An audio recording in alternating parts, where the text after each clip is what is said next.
Olá! Eu fiquei um tempo ausente porque eu estive um pouquinho adoentada, mas agora que eu já estou melhor, voltei aqui para falar com vocês. Bem, nossa, ele já nasceu com esse dom. É, olha aí, ele é assim mesmo. Nasceu para isso, não tem jeito. Não tem jeito no sentido de nem adianta a gente se comparar ou nem adianta comparar ele com outros, porque realmente, né, tá na cara, né, a pessoa tem muita facilidade, nasceu para isso. Há um momento, né, um momento de vida que eu falo, não um momento, mas um momento de vida no qual realmente se observa isso de pessoas, né, geralmente superdotadas, né, ou se observa a aptidão clara dessas pessoas. Né, geralmente é na infância, mas pode ser também um pouco mais tarde. Eu penso que toda pessoa tem a sua aptidão, tem uma certa aptidão para alguma coisa, né?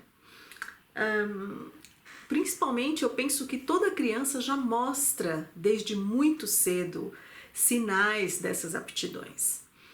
O que acontece é que muitos adultos não sabem, não conseguem, não têm a sensibilidade para observar e respeitar esses sinais, essas aptidões. Muito bem. Mas, voltando, né?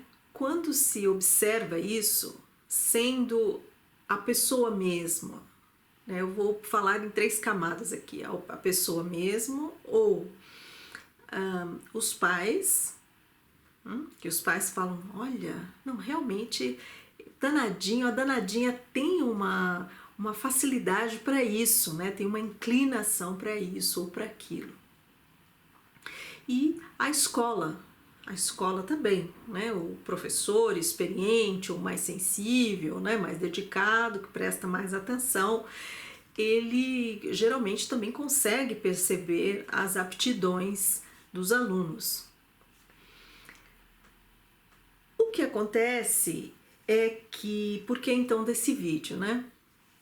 O que acontece é que essas aptidões, depois de percebidas, elas não podem parar na simples constatação e admiração. E é o que acontece com muitos mesmo, em várias camadas, ou em uma dessas camadas, ou em todas essas camadas. Camadas que eu digo é pessoa, pais, escola, né? Porque isso vai fazer com que esse potencial, né, esse talento, dependendo do caso, dependendo da idade, dependendo do contexto da pessoa, quase que se anule na vida prática dessa pessoa.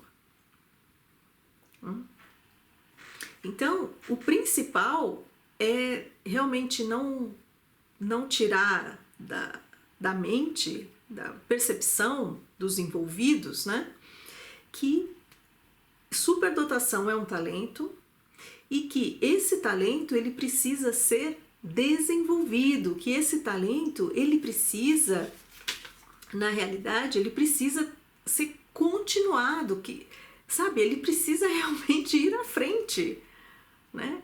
Esse desenvolvimento do raciocínio que ele está ali mostrando que ele tem aptidão para aquilo, ele precisa continuar a aprender aquilo. Ele precisa colocar criatividade nisso, ele precisa se envolver às vezes noutro contexto, né, para poder ter outras perspectivas e conseguir desenvolver, né, continuar a se desenvolver dentro dele mesmo. Pode parecer muito óbvio o que eu estou dizendo,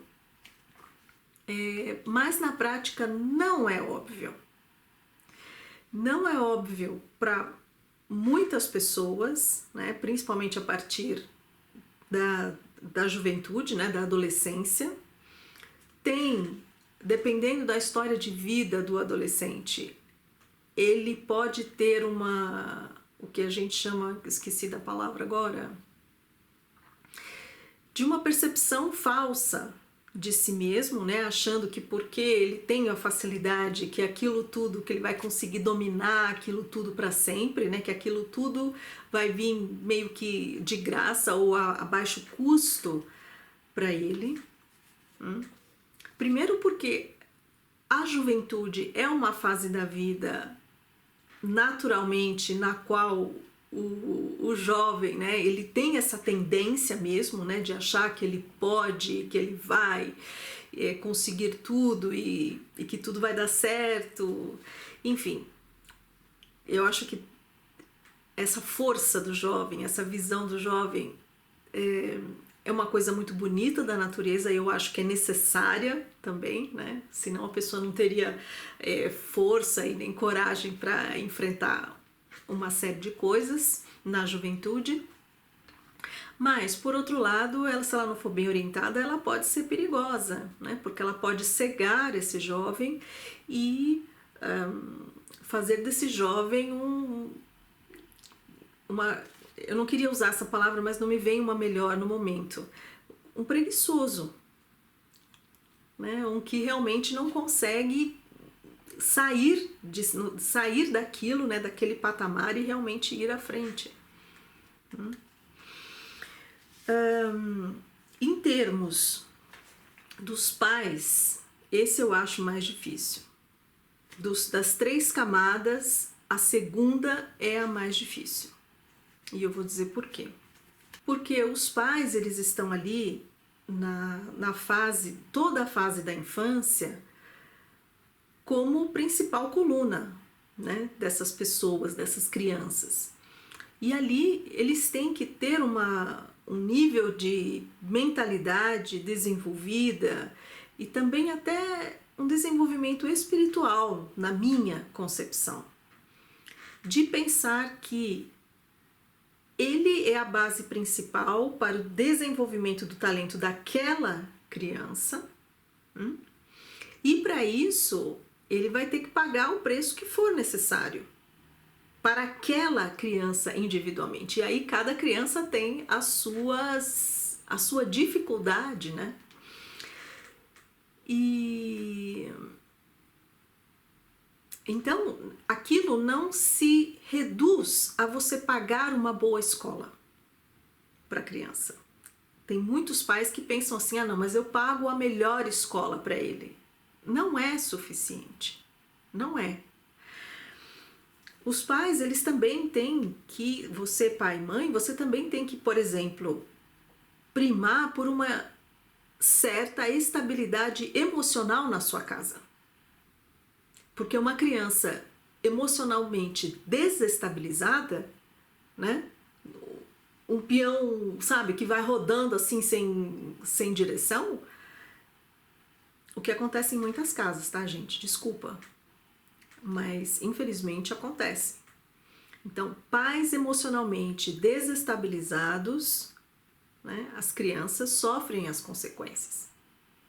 Como é que uma pessoa vai conseguir desenvolver um talento especial numa casa que é um furacão?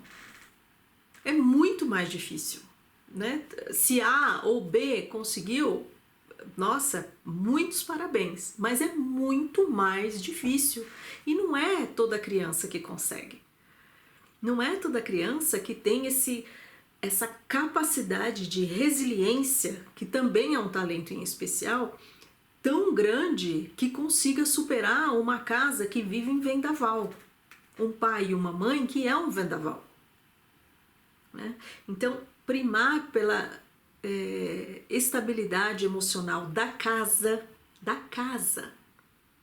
né? Tem casas que são um inferno, tá?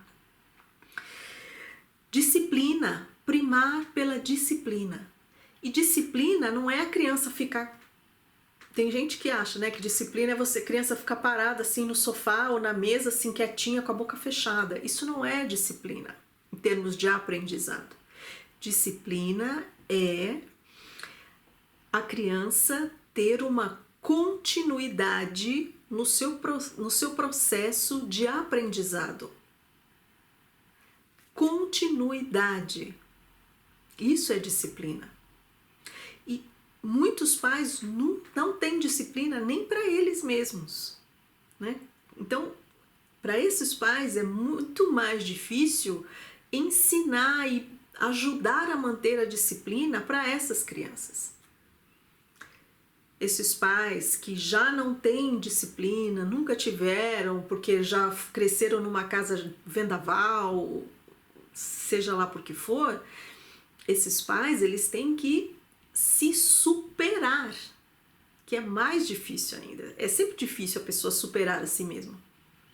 Então a pessoa tem que se superar, buscar ajuda, claro, né? Senão fica quase impossível.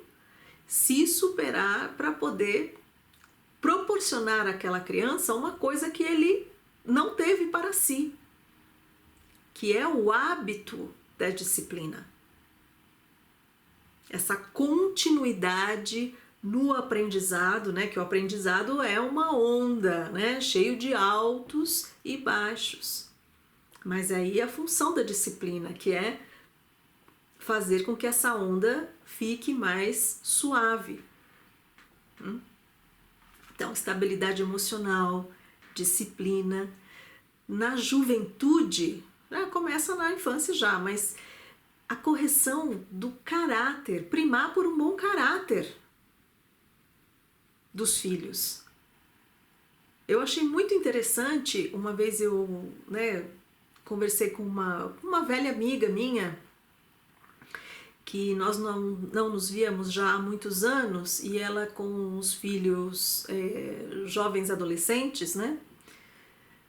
Jovem para adulto, né? E eu conversando com ela, e ela me falou assim uma frase que eu achei tão zutreffend, né? Quer dizer, tão assertiva, que ela me disse assim: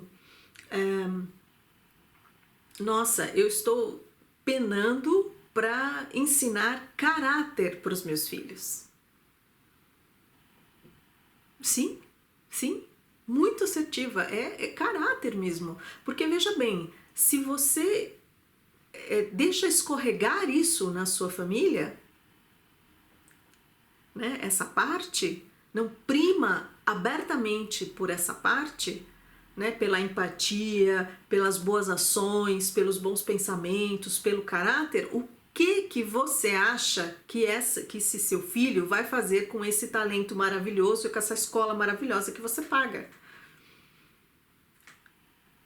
Né? Ele pode ser o chefe, o dono, ter milhões e ser uma pessoa infeliz. Ou você pensa que porque ele pisa nas pessoas, ele vai ser feliz?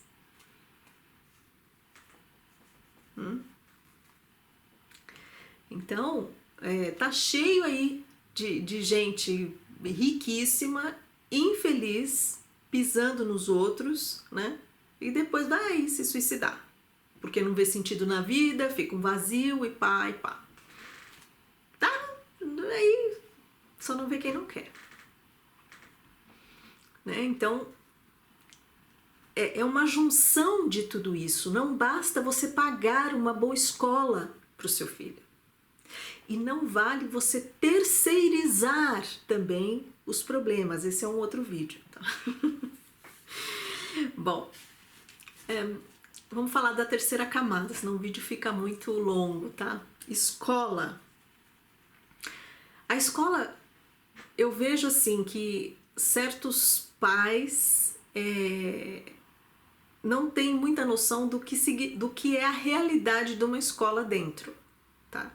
Então, eu geralmente tenho a posição de defesa dos pais, né? Mesmo porque é esse o meu trabalho na consultoria, de mediação e tudo mais.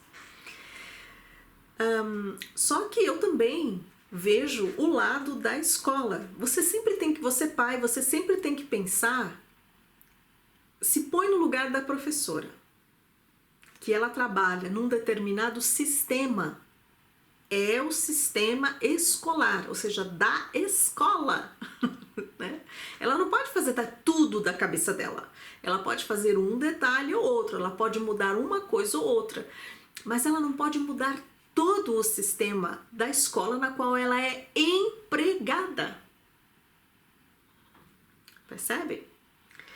Então você tem que pensar como aquela professora, como ela vai entrar na sala de aula e atender a todas aquelas perspectivas, todos aqueles pontos que você está pedindo, ou até sim que a criança necessita, ok?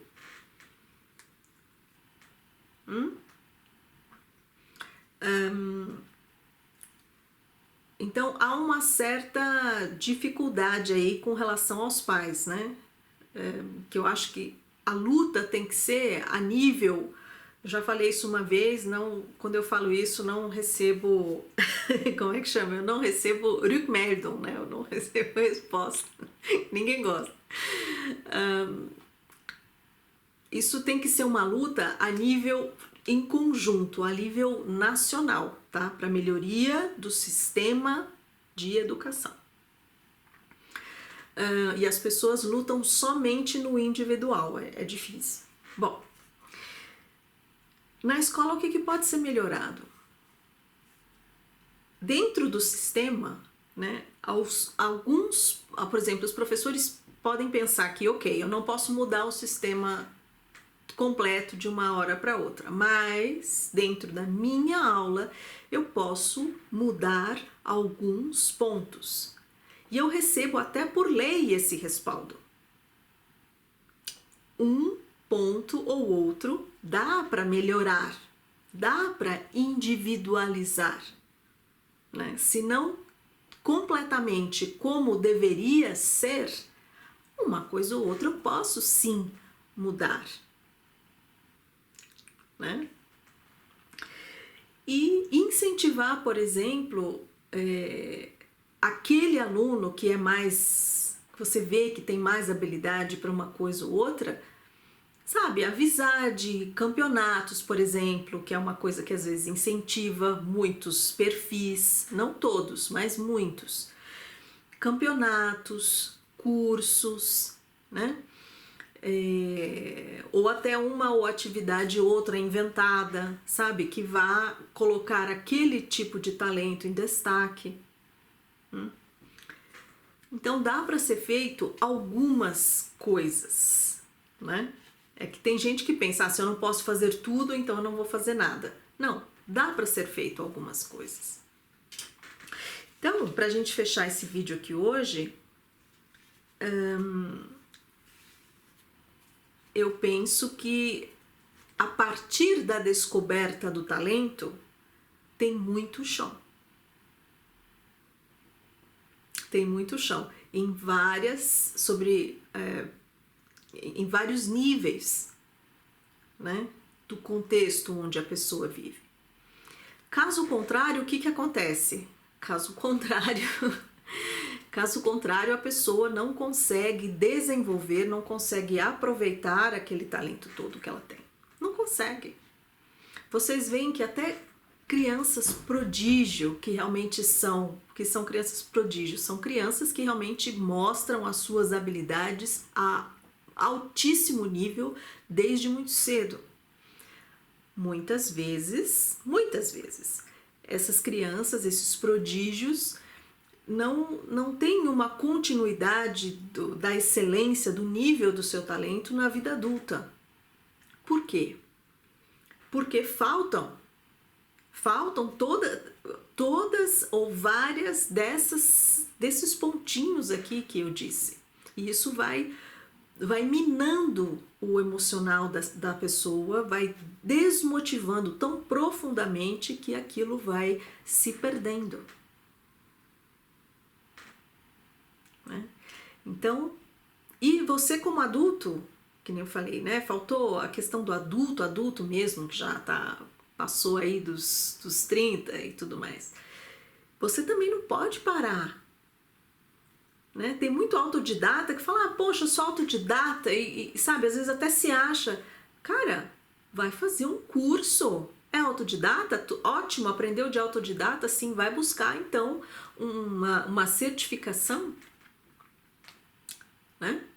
Mais livre, mas vai buscar, né? Vai se aprimorar, vai... Tudo bem, você aprendeu espontaneamente, que tal esquematizar um pouco? Né? De repente, tem informações aí que faltaram, vai fazer um complemento daquilo, né, que você se acha, né? Pense nisso. Não esquece o teu like e até a próxima.